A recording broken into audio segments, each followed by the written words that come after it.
L'année dernière, on a demandé à Simon Astier, donc votre demi-frère, ce qu'il pensait du piratage, et il a répondu que l'offre légale était merdique, donc c'est pour ça qu'il y avait davantage de piratage. Et, qu'en pensez-vous, vous qui avez récemment dit sur Twitter que vous n'aimez pas les gens qui pirataient les Camelot?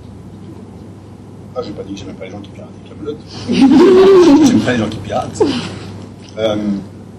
On va le sortir du contexte du fait que j'écris des trucs et que je gagne ma vie dessus. Et même ça, on le fout de côté.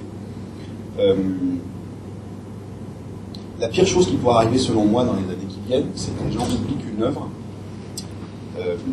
c'est le fruit d'un travail. Et que c'est le fruit d'un travail de temps en temps qui coûte très cher. C'est-à-dire que, voilà, une saison de Camelot, par exemple, puisque je connais les prix, c'est 5,5 millions d'euros, un truc comme ça.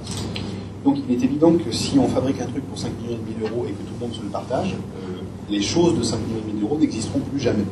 Voilà, c'est industriel, c'est comme ça ici, c'est comme ça ailleurs, c'est comme ça partout.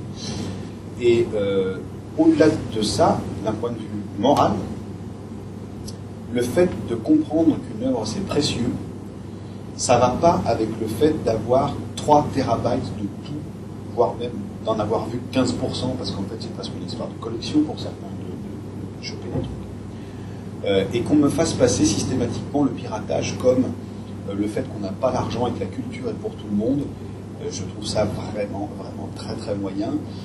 Je rappelle que toute la littérature classique est gratuite sur Kindle et compagnie, et que là il s'agit vraiment de culture. Je pense que de choper le dernier Big Bang Theory gratuit, voilà, je sais pas, voilà, on va se calmer, la culture c'est gentil, mais je crois que c'est surtout, le problème c'est que je veux pas, j'ai rien à juger moi,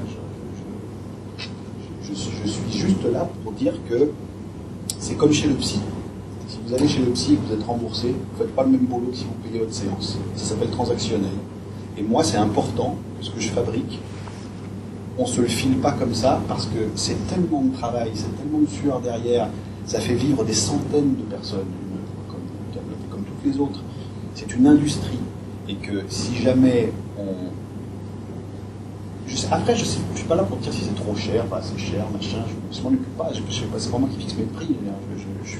Je me colle dans un truc qui existait avant que j'arrive quand même, mais je veux dire par là que c'est une... Moi j'ai toujours payé pour les œuvres, mon frère aussi, y compris quand on n'avait pas de blé, parce qu'on est des fils de comédiens et que ça nous paraîtrait dingo de ne pas payer. C'est pas normal, ça me fait le même effet que de piquer un truc à un étalage, vraiment, parce que je sais tout ce qu'il y a derrière, et que je soupçonne que derrière le piratage et derrière toutes les conneries que les gens disent, genre c'est un droit... L'électricité aussi, c'est un droit. On l'applique pas. Pourtant, vivre sans électricité, ça devient très complexe quand même. La flotte aussi. La flotte, on ne peut pas vivre sans eau. Et le truc est quand même, du point de vue de la culture, c'est pas la même chose. C'est très net, on meurt. Sauf que l'eau, c'est payant. J'y suis pour rien. C'est comme ça. Et c'est peut-être parce qu'on paye l'eau qu'elle est de bonne qualité chez nous et qu'on n'est pas comme en Afrique où on peut mourir de boire. Nous, elle est potable et tout ça. C'est un tout, quoi. Et de revendiquer tout comme un droit, au bout d'un moment, je pense qu'on oublie que c'est un boulot. Et qu'on oublie qu'il y a beaucoup de gens qui travaillent, beaucoup de gens qui sont payés pour le faire. Et que si jamais on se passe tout comme ça, il n'y aura plus d'argent dans l'industrie, il n'y aura plus d'industrie, et on va vers un monde d'amateurs. J'aime bien l'amateurisme, mais je préfère que les mecs soient payés. Quand je regarde Sopranos, sans déconner, je veux payer mon DVD, quoi. Je veux que ces mecs vivent, je veux que ces mecs soient riches, je veux qu'ils s'achètent des Porsche, je veux...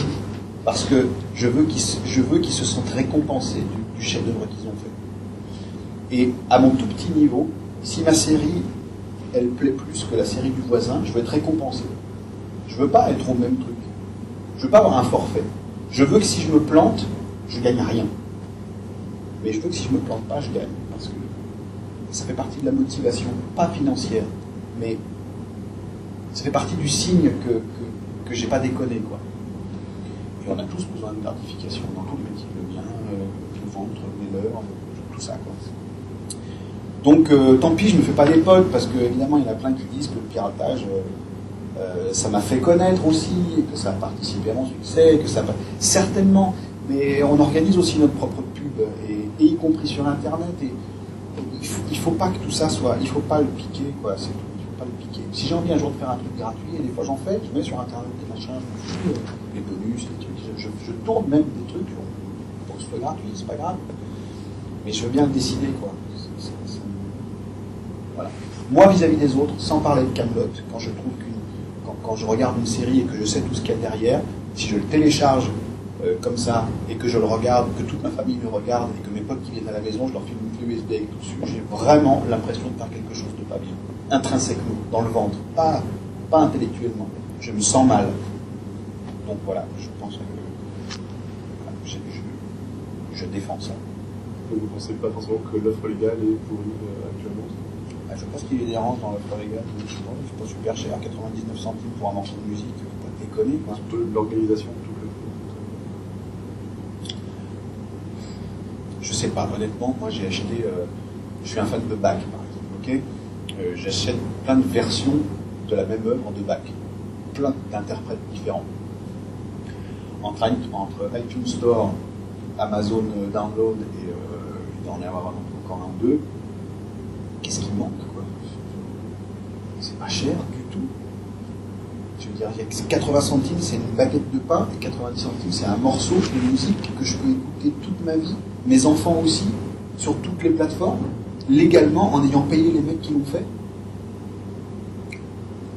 C'est pas cher. Dire que c'est cher, c'est un mensonge, un vrai. Un gros, et un qui est juste là pour garder le confort de dire, eh ben, je me branche en peer-to-peer. Quand tu as pris l'habitude de ne pas payer, te mettre à payer après, c'est chaud. Et après, je ne dis pas, on va faire un débat là-dessus, mais je veux dire, tu mets deux bagnoles sur le, tu vois, chez Peugeot et ça, tu mets deux bagnoles sur le trottoir, les mêmes, neuves, une gratuite et une à 12 000 euros, tu ne peux pas reprocher aux gens de se barrer avec la gratuite. Même si tu dis sur la gratuite, attention, si vous prenez la gratuite, l'industrie de l'automobile va se porter vraiment mal et dans pas longtemps, on sera tous en vélo. Peut-être. Mais quand tu as les deux devant le nez, il faut être quand même sacrément honnête pour prendre le. Voilà, quoi. Mais je crois que c'est pas ça qu'il faut demander aux gens. Je crois qu'il faut qu'il y ait une œuvre. Je crois qu'une œuvre, il faut qu'elle soit disponible facilement, à des prix raisonnables. Raisonnables, pas cher. Pourquoi spécialement pas cher? C'est précieux une œuvre. Pourquoi ce serait pas cher? C'est le prix que ça vaut, quoi, c'est tout, comme le reste. Facilement, pour tout le monde, qu'on ait le droit de l'utiliser chez soi, pour toute sa famille. Ça, c'est chiant parce qu'un DVD, c'est l'enfer. Tu es censé l'acheter pour ton foyer, mais tu n'as pas le droit de le craquer pour le mettre sur un media center. Alors, du coup, quand tu le files à ta fille, tu es dans la légalité de la loi, mais pas dans celle du craquage du DRM. Enfin, ça, c'est pourri. Ça change. Mais n'empêche que si l'offre est correcte, il faut que les gens se démerdent pour qu'on ne puisse plus accéder si facilement à tout pour rien. Ça, c'est la catastrophe, mais pour tout le monde. Tous les artistes vont crever de ça. C'est simple. Si c'est ça qui se libère. Donc moi, à chaque fois qu'on dit oui, mais la liberté de culture, la culture pour tous, sachant que c'est des mecs qui se battent pour rien d'autre, généralement, non, ça, je suis désolé, c'est de la merde. Sans vouloir refroidir l'ambiance. D'accord, mais je suis d'accord avec vous. À mon avis, je vous le donne. Je suis d'accord avec vous, c'est juste pour rebondir sur une question de votre frère. En fait. Très bien. Mais nous partageons le même sentiment vis-à-vis du pirate. Le sentiment, la sensation. On a le même. C'est bien de notre culture, certainement. Probablement même qu'on fait des conneries sans s'en apercevoir sur d'autres domaines parce qu'on n'a pas cette culture-là, sûrement. Mais, par exemple, je conduis trop vite. Un mec qui est né de parents moniteurs d'auto-école ou alors qui ont dans leur famille des mecs qui vont crever sur la route, machin, ils vont venir me voir, moi, et ils vont me dire que t'es un gros con de conduire vite. Quoi que tu te fasses dans ta tête pour justifier de conduire vite, t'as tort, ferme ta gueule. Et je ferme ma gueule parce que je crois qu'ils ont raison. Alors dans l'autre sens, je leur dis, moi je fabrique des œuvres, je sais ce que c'est qu'un artiste, je sais ce que c'est qu'un créateur, je sais ce que c'est qu'un producteur. Ne pas payer l'œuvre qu'on regarde, c'est une grosse connerie. Et je peux rien entendre derrière. Par contre, j'essaie de me prouver que j'ai tort parce que ça m'énerve vraiment. Voilà. Sur un registre un peu plus léger, si je peux me permettre. Permettez-vous. Merci. En fait, donc, vous aviez écrit l'année dernière la préface du livre Nos Années étranges. Tout à fait. Et en fait, j'aurais voulu savoir qu'est-ce qui vous a séduit dans ce projet pour vous dire je vais le faire. Pour être tout à fait franc, c'est ce que ma mère m'achetait quand elle allait me chercher à l'école. Donc, je ne vais pas vous le cacher, comme tous les artistes, en tout cas beaucoup d'artistes, et notamment dans l'univers, qui a accorde une grande importance à ce qui les bouleversait enfant, parce que c'est de ça qu'on vit, hein, très clairement. Strange, c'est un truc français, et même lyonnais, pour un lyonnais que je suis, parce que c'est les éditions Luc et qui sont à Lyon, qui étaient à Lyon. Et c'est du comique français, c'est-à-dire que, évidemment, tout ça venait d'ailleurs, et tout ça venait des États-Unis, tout ça, mais c'était notre façon de le lire. On n'avait pas le même rythme, on n'avait pas le même rythme de parution, on n'avait pas la même façon de voir ça. Et on mélangeait ça à nos trucs à nous, autrement. Et comme je l'explique un peu dans la préface, moi c'était Iron Man qui avait un peu mon affection, mais je le lis à la sortie d'école, à ma mère, à là où j'habitais à cette époque-là, tout ça, et c'est quelque chose qui est très fort. En plus, pour me remercier, ils m'ont offert le Strange du mois de ma naissance, de celui qui est sorti le même mois. Et il y a un truc de nostalgie, et il y a un truc un peu d'admiration à cette époque-là, parce que je suis pas encore roulant, mais j'en tiens quelques-unes, à cette époque-là, d'avoir sorti un magazine là-dessus, avec le peu de choses qui existaient autour de nous sur ce truc-là, je trouve ça... c'est les premiers amoureux du truc, quoi, en fait. Parmi les premiers amoureux du truc en France, ceux qui ont été cherchés et qui ont amené. Donc, voilà, puis ça m'a donné l'occasion d'écrire une préface carte blanche sur ma notion du héros, un peu, et sur le truc rigolo que je voulais faire. Donc, oui, Strange, c'est une Madeleine de Proust pour moi, Strange. Donc, je ne pouvais pas vraiment dire autre chose que oui.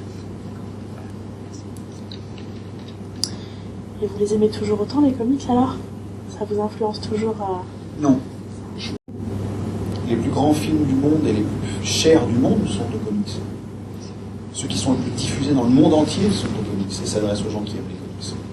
Donc, c'est pas que je ne les retrouve pas, je les vois, les films, tous, mais j'ai pas cette notion de... c'est plus underground, quoi. C'est pas grave, c'est plus pour moi maintenant. C'est plus pour moi, plus de la même façon. Moi, j'ai connu l'époque où ça émergeait. J'ai connu l'époque où on ne savait pas vraiment qui c'était ces mecs-là. Les choses étaient triées avant de nous parvenir, traduites déjà, triées, et puis sans la culture du premier Superman que eux ils ont eu, si je m'arrête, dans les années 20, un truc comme ça, aux États-Unis. Peut-être même avant, je sais rien. En tout cas, voilà, on n'avait pas ça du tout. Donc eux, ce n'est que la suite. Nous, c'était un truc naissant. Et donc aujourd'hui, les comics, non, je lis pas trop. Et puis j'ai des enfants qui sont vraiment dans le truc manga, donc je lis pas mal. Enfin, je regarde un peu pas mal cette création-là, que je trouve folle. Je ne déteste pas, mais ça ne me fait pas le même effet qu'avant.